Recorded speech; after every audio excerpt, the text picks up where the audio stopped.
Often, we may want to blame the circumstances around us from impeding our success.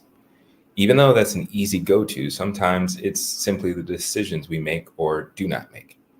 In this video, I'm going to share with you 3 mistakes I wish I didn't make that hindered my voiceover career. I'm Jamal Calpin. Hello, greetings. How are you doing? Hopefully, you're doing well. I'm a voice actor and audio engineer. I like to collaborate with others to create entertaining, helpful, and inspirational content using voiceover and audio production. Now, it doesn't help that personally, I have a stubborn personality. I know I can get stuck in my own ways and be a little hard headed.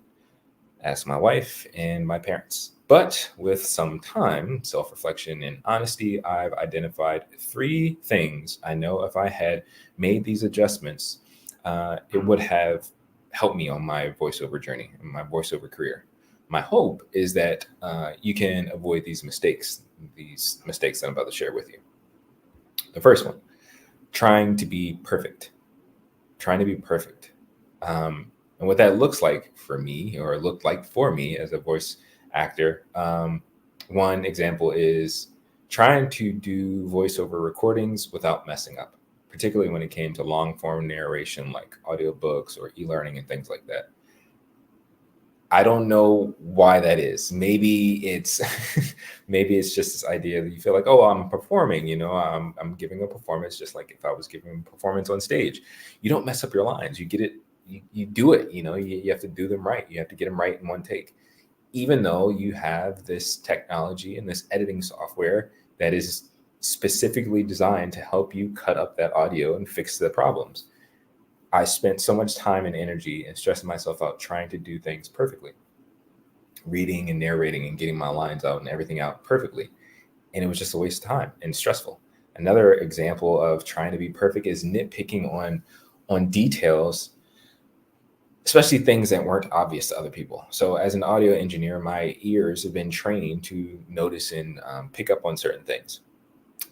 Most stuff that most people don't hear. So certain clicks and pops or certain levels of mouth noise. Like very obvious mouth noise is one thing, but different little itty bitty things, or just other very technical and very detailed things that in the long run don't really matter. They don't matter to the client. They don't matter to the other audio engineer who's working on your stuff. Long as they can hear your voice and it's conveying the message and getting the point across, that's usually all that matters. But sitting there zooming all the way in or zooming all the way out and trying to fix all these little details that honestly, again, just wastes time, was not good for me. And one of the other examples of trying to be perfect was obsessing over having the right equipment and having the right environment. So I've been doing voiceover professionally since about 2017. A period of time, my wife and I, we were living in an RV full time. And while living in that RV full time is when I tried to, we were both trying to strike out on our careers and pursue our passions and things like that. But I had a mindset in in our traveling in our RV that it made it was very, very difficult for me to do voiceover because I believed everything had to be a certain way. I had to have the right microphone, I had to have the right equipment, I had to have the right everything. And it stressed her out, it stressed me out, and it wasn't very helpful. And the thing is, as voice actors, as those who are entering the voiceover industry, you have to be resourceful wherever you are. There's a saying, I don't know the complete saying, but there's a saying by Bruce Lee, and he encourages people to be like water. And so he gives the example, like water takes whatever shape of the environment that you put it in. So if you put water in a bowl, it becomes a bowl. If you put the water in a cup, it becomes a cup. If you put water in glass, it becomes a glass. Be like water. Be able to maneuver and be malleable enough to fit in whatever situation you're in. Voice actors have to do the same thing. Sometimes you'll be recording in a hotel room. Sometimes you're recording in, your childhood closet. Sometimes you'll be recording in the backseat of your car. And sometimes you'll be recording in a very nice studio. Hey, there's all these different options. But what you have to do as a voice actor is show up, be water in those environments, and make magic happen. And it's possible. And it's a skill that I believe all skilled and great voice actors do. You learn the technical things that you need to learn. You learn how to deliver great lines, even if you're in a very confined space. And it's just something that you have to learn and deal with. And that's a huge mistake for me that I didn't make. I was always trying to be perfect, always trying to do things the right way, trying to do things in a way that I thought it had to be done. But there's always another way to get something done. The second thing, mistake that I did was being impatient. Being impatient. Like I said, I started my professional career of voiceover, and again, professional meaning I started getting paid for it.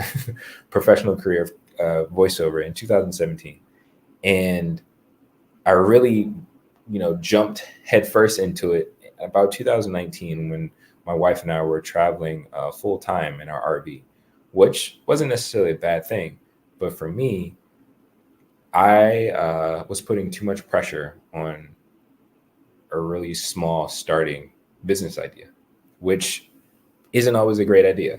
Sometimes there are entrepreneurs who have their stories like, this is all I had to make it work, da da da, so on and so forth. And that's great. This is great for those, the people who have those stories and who are able to do that. I realize in hindsight that that's not me. That doesn't mean that I can't run a good business. It doesn't mean that I can't provide a great service, but you have to know what's going to be the most effective for you in the situation that you're in. So like that's something that I had to be careful of. A mistake that I had to be mindful of is being impatient. Like in building this career, it takes time. Voiceover takes time. Almost any creative entrepreneurial career or whatever, it takes some time to develop, and that's okay. That doesn't mean you give up on it just because you didn't, land your first big gig in the first 3 to 6 months. No, it takes time, and you want to make sure that you work with the dream that you're trying to build. You have to work with the business that you're trying to build. If that means you have to do something else on the side while that is growing, hey, do that. If that means you have to have a 9 to 5 while you're still building that job, do that.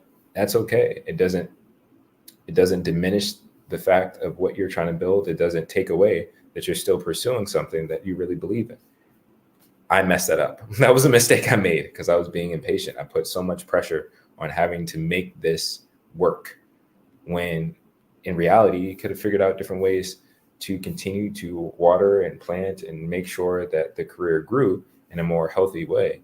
But I didn't. Again, voiceover is more of a marathon than a sprint. Doesn't mean, some people do find success quickly, but generally speaking, it takes some time. And that's not a bad thing because you really want to take that time to get better at the craft yourself as you're growing and maturing and developing your skills. And the third mistake, that big mistake that in hindsight that I made was not listening to my clients, or another way I would put it, not listening to the money. And so what I mean by that is sometimes the money will tell you what it wants. So as a voiceover artist, as a voice actor, the voiceover industry is full of different niches, whether that's audiobooks, whether that's long form narration, whether that's live narration, doing stuff for like award shows and things like that, whether that's IVR, so doing telephones and telephony and things like that, whether it's commercials, whether it's promos, whether it's animation, whether it's stuff for children's books, whether it's things for children's toys. There's so many different ways in so many different areas of where you can be doing voiceover. And what I mean by is the money will tell you what it wants is as you put your demos out there, as you do your auditions, the responses that you get and the people who try to hire you, are telling you something unique about your voice. So for me, it took me a while to realize that people want me to narrate books, even, or other forms of long form narration. So for me, I was trying to do the commercials. I was trying to do the promos. I was trying to do the things like that, in some cases still, trying to do animation. That would be my dream, to be able to be a cartoon voice. But anyways, you go in after these different auditions and after these gigs, and some stuff's not biting. But if you sit and pay attention and listen to what are people giving me money for, it's helping you to identify your voice. And that was a mistake I was making. I wasn't listening to my clients, even though people wanted to hire me for audiobooks, especially earlier on. It was kind of like, one, it doesn't pay that much, or it takes a long time to record, and so on and so forth, making all these excuses. So I was like, no, there's something unique about your voice. There's something unique about what people hear that they like, and they make that association, and they want to pay you to do it. Lean into it. Lean into your strengths. Take the suggestions. Listen to the money, because people are going to give it to you. If that's what they want, they're going to give you the money. But I didn't do that. That was a big mistake on my part, because I really was focusing, stressing about money, because again, I was trying to build a business with a lot of pressure on it, and having an idea of what voiceover actually looks like. But again, in any creative industry, you'd be surprised where your clients will come from. You'll be surprised where your success will come from. And sometimes you got to operate and move through life loosely in your career journey. Again, I know this now in hindsight. So hopefully that'll be helpful to you all. Again, the three things that really messed me up were trying to be perfect, nitpicking over stuff, and not being flexible, being impatient, putting too much pressure on my voiceover career and my voiceover business way too soon. And third, not listening to my clients and not listening to great suggestions that people are giving me. Even if people say, oh yeah, you have a nice voice, you should do voiceover. Well, maybe if they give you some more details, like, oh, your voice might sound better over, like making announcements, or your voice sounds really good over the phone. Your voice sounds really good in this cartoon, or your voice sounds whatever, pay attention to that stuff. You got to pay attention to those things. And that's what I would really want to leave you with. Pay attention to the simple and obvious things. Often the answers are right in front of you. And again, I wish I knew this advice, back in 2017, 7 years ago at this point, because that can help you save a lot of time. It can help you avoid a lot of heartache and headache. And it could probably speed along your voiceover career when you pay attention to those signs that help you on your journey. But thank you all for watching. I really appreciate it. Those who are watching on Instagram, follow me on YouTube. For those who are watching me on YouTube, please follow me on Instagram. It's at Jamal Calpin. Everywhere. Instagram, you can find me on YouTube. Please, I appreciate it. I hope you enjoyed this. If you did, leave me a like. And if you have any questions or comments, leave them on the comment section on Instagram, the comment section on YouTube. And let me know if there's anything else that you would want to know about the voiceover industry, or even my voiceover journey. And for those voice actors who are out there, let me know what was like something that slowed down your career, a mistake that you may have had. Let me know in the comments. I really appreciate it.